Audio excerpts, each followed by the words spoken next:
Question number 12, area of the rectangle having vertex A B C और D, हमें value find करनी है और बतानी है। तो ये बात आप नोट कर लो कि एरिया ऑफ रेक्टेंगल होता क्या है, magnitude of A B cross A D. ठीक है, A B cross A D, A B cross A D, याद कर लो इसे। ठीक है, तो हमें यहाँ पे ए बी की वैल्यू फाइंड करनी है और ए डी की वैल्यू फाइंड करनी है, और हमें दे के रखे वर्टेक्स दे रखे हैं कोने। ए की वर्टेक्स है ये हमारे पास, बी का ये है, सी का ये है, डी का ये है। कुछ बच्चे को डाउट हो सकता है कि सर वर्टेक्स तो पॉइंट में होना चाहिए, ये वेक्टर में क्यों है? तो मैं बता दूं कि अगर कोई पॉइंट है, ठीक है, तो उसका अगर मैं पोजीशन वेक्टर बोलूं फाइंड करने के लिए, तो उसमें आई जे के लगाना होता है। हमने सीख रखा है 10.2 में, हमने इस पे बात कर रखी है। तो ये आपको पोजीशन वेक्टर गिवन है point A B C D के। ठीक है, तो आप चाहो तो इसमें आई जे के हटा के पॉइंट भी निकाल सकते हो, जिसकी नीड नहीं है निकालने की यहाँ पे, लेकिन फॉर नॉलेज मैंने बता दिया। ठीक है, तो ये आई जे के क्यों आया, क्योंकि आपने पोजीशन वेक्टर दे रखा है क्वेश्चन के अंदर। क्लियर? रही बात, हमें ए बी वेक्टर फाइंड करना है, कैसे निकलता है? बी माइनस ए, है ना, जानते हो, बी माइनस ए। वैसे ही ए डी वेक्टर निकालना है तो कैसे मिलेगा? डी माइनस ए। ओके, तो ए बी वेक्टर फाइंड कर लो पहले। तो ए बी वेक्टर करना है मतलब बी माइनस ए करना है, तो आई माइनस माइनस आई, तो ये क्या मिलेगा हमें? 2 आई कैप मिलेगा। फिर 1/2 जे माइनस 1/2 जे, मतलब ये तो 0 हो गया, 0 जे। 4k माइनस 4k मतलब 0k। उसके बाद एडी वेक्टर की वैल्यू भी फाइंड कर लो, बताओ क्या मिलेगी? एडी मतलब डी माइनस ए करना है। ओके, तो माइनस आई माइनस माइनस आई, मतलब समझ पाए? माइनस आई माइनस माइनस आई, तो ये क्या हो गया? माइनस आई प्लस आई, मतलब 0 आएगा, 0 आई कैप। फिर 1/2 जे माइनस 1/2 जे, मतलब 0 जे कैप। फिर 4k माइनस 4k,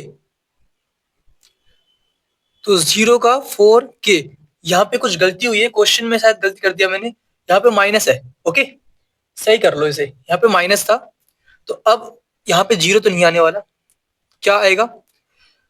-1/2 जे -1/2 जे, मतलब -1/2 जे -1/2 जे, मतलब -2/2 जे, मतलब माइनस का जे मिलने वाला है।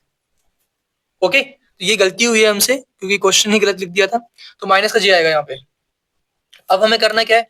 अब हमें वैल्यू फाइंड करनी है ए क्रॉस बी की, मतलब A B cross A D की। जानते हैं हम जानते हैं कैसे करना होता है। पहले तो आपको आई जे और के लिखना होगा, उसके बाद इसके कोफिशिएंट जो कि क्या है 2 0 0, तो यहाँ पे 2 0 0 लिख दो आप। उसके बाद यहाँ पे 0 है, जे के साथ में -1 है और के के साथ में 0 है, 0 -1 और 0, ये वैल्यू आ रही है। ठीक है, अब डिटरमिनेंट की वैल्यू क्या आएगी बताओ? ये काफी इजी है निकालना। आई 0 माइनस 0 इंटू 0 0 माइनस 0 इंटू में -1, मतलब 0 आएगा, यहाँ पे सब कुछ 0 आ रहा है।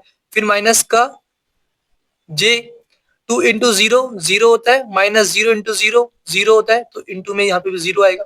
फिर प्लस का के। ओके, फिर 2 इंटू में -1 मतलब माइनस का 2, और 0 इंटू में 0 मतलब माइनस का 0। लिखो या मत लिखो एक ही बात है, ये 0 हो गया, ये 0 हो गया, बचा क्या सिर्फ आपके पास? माइनस का 2k। ओके, तो ये आ चुका है, A B cross A D की वैल्यू हमारे पास आ चुकी है। अब हमें इसका मैग्नीट्यूड निकालना है।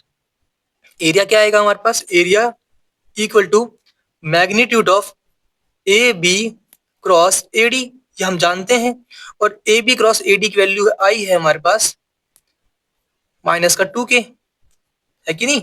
A B cross A D की वैल्यू क्या है? -2k। तो इसका मैग्नीट्यूड कैसे निकलेगा बताओ? हम जानते हैं कैसे निकालना होता है मैग्नीट्यूड। रूट के अंदर आई का साथ में जो है वो लिख दो, कुछ नहीं है, मतलब 0 का स्क्वायर। ठीक है, समझ पाए? नहीं समझ पाए? मतलब ये कहने का मेरा मतलब ये है, इसको आप लिख दो 0 आई कैप प्लस 0 जे कैप -2k कैप। ओके, एक ही बात है। तो 0 का स्क्वायर 0 होता है, फिर प्लस में 0 का स्क्वायर 0 होता है, फिर प्लस में -2 का स्क्वायर। ओके, सबको आता है निकालना मैग्नीट्यूड, बस आपको इन कोफिशिएंट के स्क्वायर करके रूट के अंदर लिखना होता है। तो ये क्या आने वाला है, √4 मतलब 2। ओके, तो मैग्नीट्यूड क्या आ गया हमारे पास, 2 स्क्वायर यूनिट साथ में लिखना होगा क्योंकि एरिया है ये। और हमारा आंसर कंप्लीट हो गया, बस आपको इतना ही करना था। और वीडियो कैसी लगी बताना ना भूलना, कमेंट शेयर सब्सक्राइब कर दिया करो। और all the best for the exams, paper अच्छे से करना, अच्छे से पढ़ाई करो, ठीक है।